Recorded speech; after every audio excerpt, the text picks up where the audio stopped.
Yeah, Terry, I mean, Megan talked about the travel. Any worry about, if there's delays, kind of getting the team out of I know guys are creatures of habit, worried about kind of that throwing them off if there are delays or issues with travel?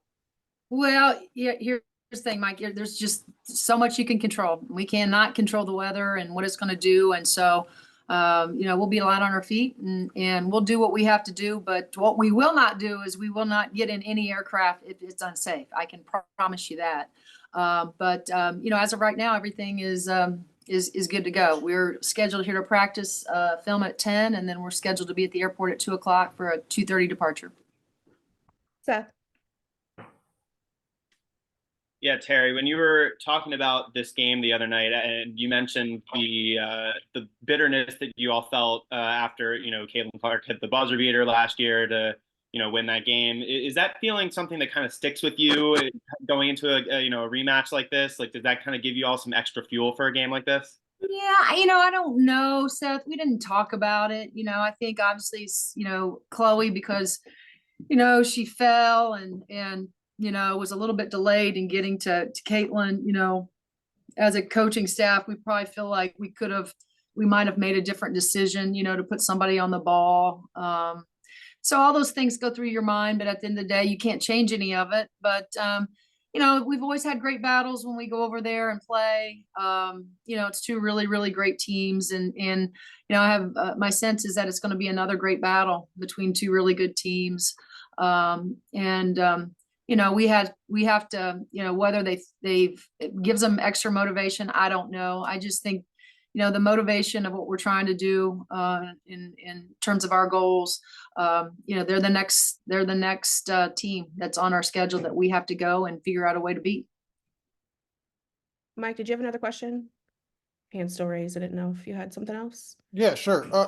In terms of Caitlin, where have you seen the growth in her game when you kind of watch film or scout her, as you've kind of seen through the last 3 years?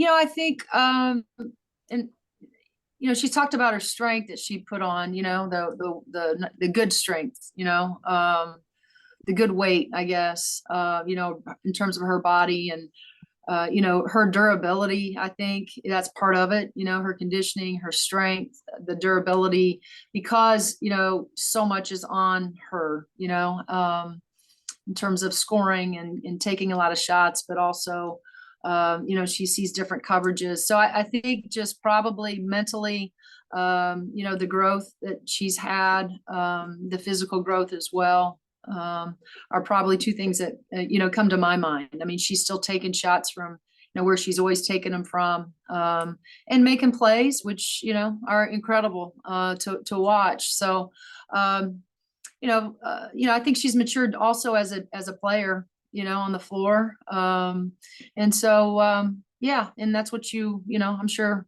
Coach Bluter has been more than surprised with, not surprised, pleasantly, happy with, how she's been able to grow, because that's what you want your players, to do, is grow every year.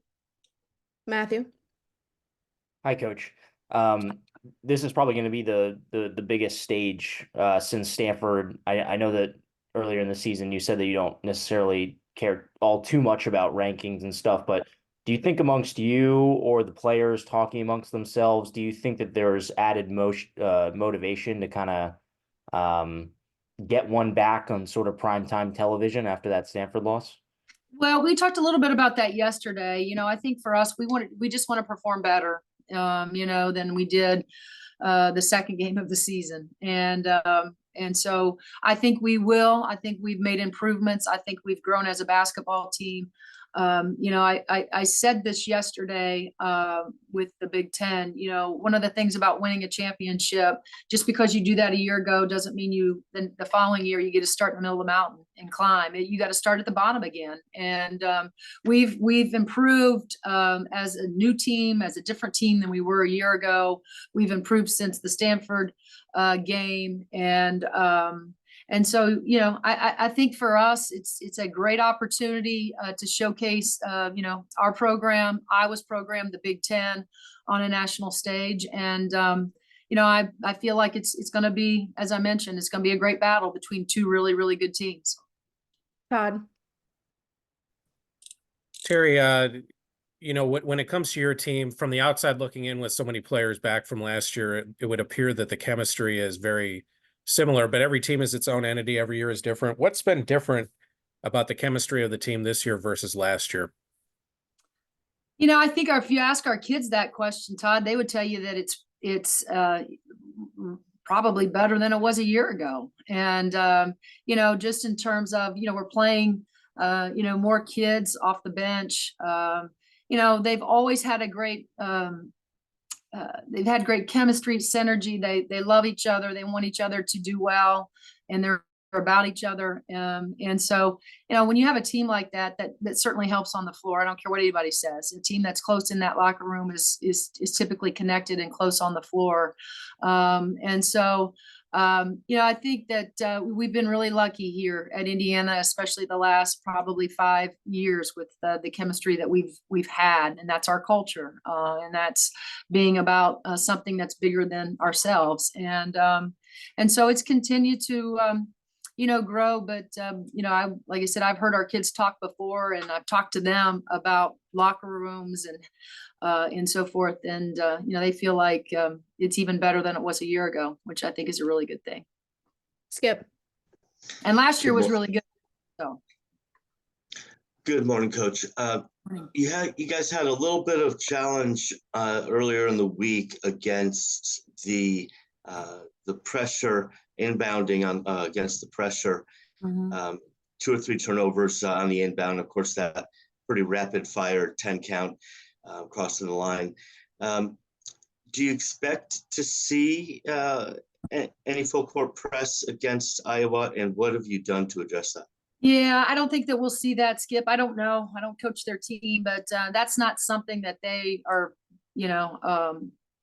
probably known for as far as pressure. Now, they will switch defenses. In the past, we've always prepared for a triangle and 2. We've prepared for a 2-3 zone, and certainly a man-to-man. So, they're like us, more half court oriented, from a defensive perspective. And so that's what we've always prepared for.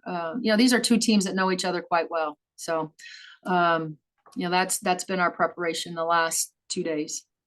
Seth, go ahead with last question.